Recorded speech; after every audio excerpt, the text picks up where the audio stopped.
Merhaba arkadaşlar, kanalıma hoş geldiniz. Bugün orkidem var yanımda ve orkidenin yapraklarının sararması ile ilgili çok fazla soru aldığım için sizlerden böyle kısa bir video hazırlamak istedim.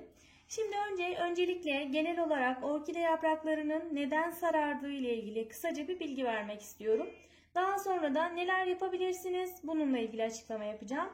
Öncelikle şunu söyleyeyim. Bu orkideyi ben yeni aldım marketten. İndirime girmiş bir orkideydi bu. Yaprakları bu şekilde sararmış olmasına rağmen almayı tercih ettim. Şimdi yaprak sararmalarının bazı nedenleri var.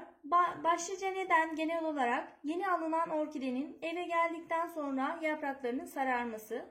Bunun genel olarak sebebi zaten orkidenin yaşamış olduğu iklim değişikliği. İklim de demeyeyim de aslında daha doğrusu sıcaklık farkından kaynaklı olarak ya da bulunduğu sera koşullarındaki sıcaklık ve ışıkla alakalı olarak oradaki ortama adapte olduğu için daha sonra geldiği ortamda aynı dereceyi, aynı ışığı bulamadığı için bu şekilde yapraklarında sararmalar meydana gelebilir. Başlıca nedenlerden biri budur. Yine aynı şekilde sadece yapraklarda sararmalar olmaz. Yeni almış olduğunuz orkidenin tomurcuklarında da çok fazla sararmalar ve dökülmeler olur. Bununla ilgili de daha önce bir video hazırlamıştım sizlere. Çünkü orkide tomurcukları da özellikle eve getirdiğimizde tomurcuklar sararır ve çiçek açmadan kurumaya başlarlar. Bunların genel olarak sebebi yeni alınan orkidenin adaptasyon sorunu yaşaması ve bu şekilde tomurcuklarını dökmesi veya yaprak sararmalarının meydana gelmesi. Ama bundan korkmanıza gerek yok çünkü bu geçici bir süreç.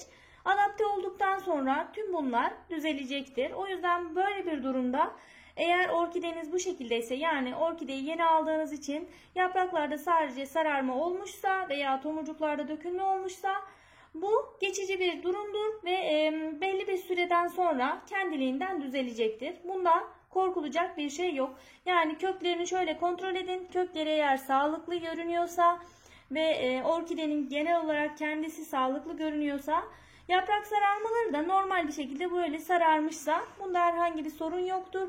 Belli bir süreden sonra adapte olacağı için orkideniz düzelecektir. Şimdi ikinci nedene gelelim. İkinci nedeni de genel olarak çok fazla sulama arkadaşlar. Herkes orkidenin çok suyu sevdiği için fazla sulama yapıyoruz. Fazla sulama yaptığımızda da orkidenin yaprakları bu şekilde sararıyor, çürümeler meydana gelebiliyor. Aynı zamanda köklerde de yine aynı şekilde çürümeler meydana geliyor. Çok fazla sulama yapmamaya lütfen dikkat edin. Çünkü çok fazla soru alıyorum orkidenin yapraklarının sararması ve köklerinin çürümesiyle alakalı. Bunların başlıca nedeni sizin yapmış olduğunuz çok fazla sulamalar. Yani genel olarak eğer orkidenin sulamadan kaynaklı olarak yapraklarının sarardığını ve köklerinin çürüdüğünü fark ediyorsanız lütfen sulamayı daha az oranda yapmanız gerektiğini hatırlayın. Peki bunu nasıl anlayacaksınız? Bakarsınız zaten köklere. Köklerde eğer çürüme varsa, köklerde çürüme meydana gelmişse, yapraklarda bakın şu şekilde çürümeler meydana gelmişse, işte bunlar çok fazla sulamadan kaynaklı olur.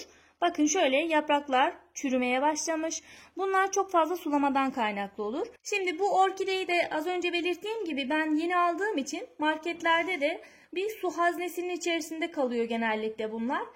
Su haznesinin içinde kalmayanlar yine çok fazla kuruma meydana geliyor köklerde. Çünkü sulanmadığı için köklerde çürümeler oluyor. Veya çok fazla sulanıyor böyle su haznesinin içinde kaldığı için. O zaman da yapraklarda çürüme ve köklerde yine aynı şekilde çürümeler meydana gelebiliyor. Bu iki nedenin yanında çok dikkat etmeniz gereken üçüncü bir neden ise orkidenin mantar hastalığına yakalanması. Bu hastalık gerçekten çok önemli arkadaşlar. Çünkü orkidenin kurumasına, ölmesine sebep olabiliyor bu hastalık. Bu hastalığın diğerlerinden farkını nasıl ayırabilirsiniz? Hemen şöyle belirtmek istiyorum. Genel olarak yaprakta bir sararma meydana gelmez. Bunda şimdi bakın genel olarak bir yaprakta sararma var. Bunda da aynı şekilde alt yapraklar bir sararma var. Bu mantar hastalığı değil. Sadece şuna dikkat edeceksiniz. Eğer mantar hastalığı ise orkidedeki bu yaprakların şöyle şunu koparıp size göstermek istiyorum. Belli bölgelerinde böyle pütür pütür bir nokta işaretleri veya siyah veya sarımsı nokta nokta işaretler meydana gelir. Bu orkidenin mantar hastalığına yakalandığını gösterir arkadaşlar. Aynı zamanda şu bakın bunda olan çürüme gibi mantar hastalığı da belli bir süreden sonra orkidenin yapraklarında çürümelere sebep olur. Az önce de belirttiğim gibi bu mantar hastalığından kaynaklı değil. Bu sadece çok fazla sulamadan kaynaklı. Yapraklara da çok su temas ettiği için çürümeler meydana gelmiş, ama mantar hastalığı olduğunda mantar hastalığı sadece yaprakların bu kısımlarını çürütmez. Orkidenin şu gövdesine doğru da çürümeler meydana gelebilir. Bakın bunda kopardığımda herhangi bir problem yaşamadım. Hemen yaprak kopmuş oldu. Bakın yine bunu da hemen koparıyorum. Bunda da yaprak koptuğunda orkidenin gövdesinde herhangi bir problem yok. Ama mantar hastalığı olduğunda bu orkidenin gövdesine de zarar verir. Özellikle şunu belirteyim, bakın orkidenin şu gövde kısmına, orta kısmına çok fazla su biriktirmemeye çalışın. Başlıca mantar hastalığının sebebi budur. Buralarda su biriktiğinde o su gövdeye doğru, yaprakların iç kısmına doğru böyle çektiği için yapraklarda çürümeler meydana gelir. Özellikle şu gövde kısmı çürür ve çürümeden sonra bu çürüme tamamen aşağıya doğru iner ve orkide ölür. Bu anlattıklarım mantar hastalığını diğer hastalıklardan ayıran sebeptir ve mantar hastalığı olduğunda hemen müdahale etmeniz gerekir. Müdahale etmezseniz orkideniz kısa bir süreç içerisinde kuruyacaktır. Şimdi dediğim gibi bu orkideyi ben yeni aldığım için bu şekilde orkidenin yapraklarında sararma ve köklerinde gördüğünüz gibi belli oranda kurumalar var. Herhangi bir çiçeği de yok. Çiçeklerini de orkide döktüğü için, şu an çiçekli olmadığı için bu orkidenin köklerini temizleyebilir, kök bakımı yapabilir, sağlığına kavuşmasını sağlayabilirim. Gördüğünüz gibi köklerde çürüme var. Çürüme olmasaydı sadece yapraklarını koparıp daha sonra herhangi bir müdahale etmeyebilirdim. Ama bakın kökler pek sağlıklı görünmüyor. Aşağılardan da görebilirsiniz. Köklerde de çürümeler var. O yüzden çok fazla bekletmeden buna gerekli kök bakımını yapmak zorundayım. Böylelikle orkidenin sağlığına kavuşmasını sağlayabilirim. Şimdi neler yapacağız? Hemen şöyle göstermek istiyorum.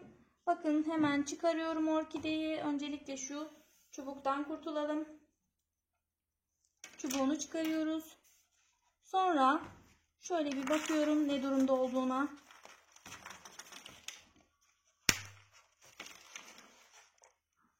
Bakın yine bu da çok fazla sulanmış olan bir orkide. Gördüğünüz gibi içi resmen çamurlaşmış. Köklerini şöyle göstereyim, bakın tamamen kökleri boşalmış. Pek sağlıklı olan kökü yok. Şimdi şöyle temizleyeceğim.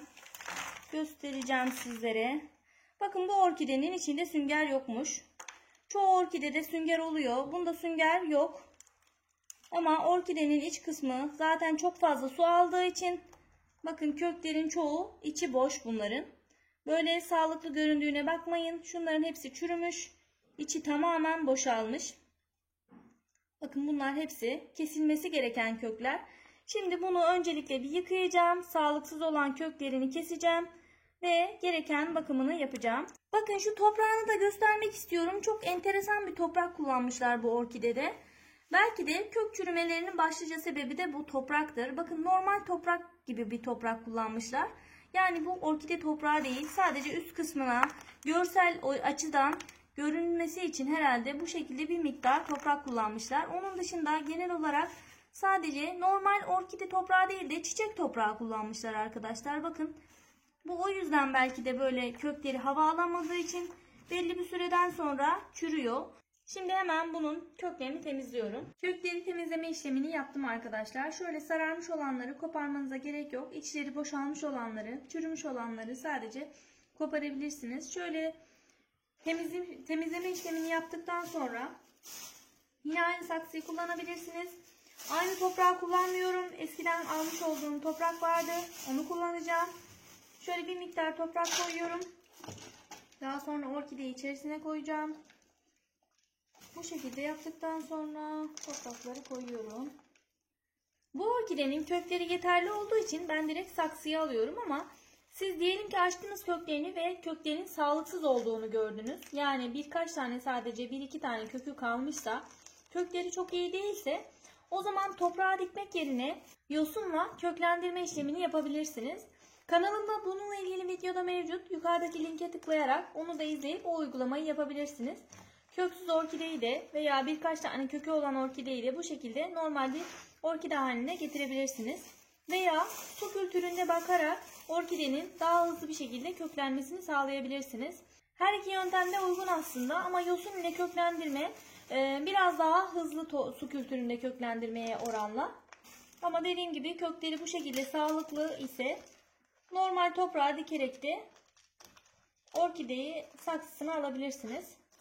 Sizin orkidenizin yapraklarında da bu şekilde sararmalar varsa anlattıklarıma dikkat ederek siz de nedenini bulabilir ve ona göre bir çözüm üretebilirsiniz. Bugünlük de anlatacaklarım bu kadardı arkadaşlar. Sorularınıza cevap niteliğinde böyle kısa bir video hazırlamak istedim. Yine de anlamadığınız veya sormak istediğiniz bir konu olduğunda bana yorumlarda sorabilirsiniz veya Instagram hesabımdan bana ulaşıp sorularınızı yöneltebilirsiniz. Elimden geldiği kadar herkese cevap vermeye, yardımcı olmaya çalışıyorum. Videomun faydalı olduğunu düşünüyorsanız da beğenmeyi ve abone olmayı unutmayın lütfen. Başka bir videoda görüşmek üzere, sağlıcakla kalın.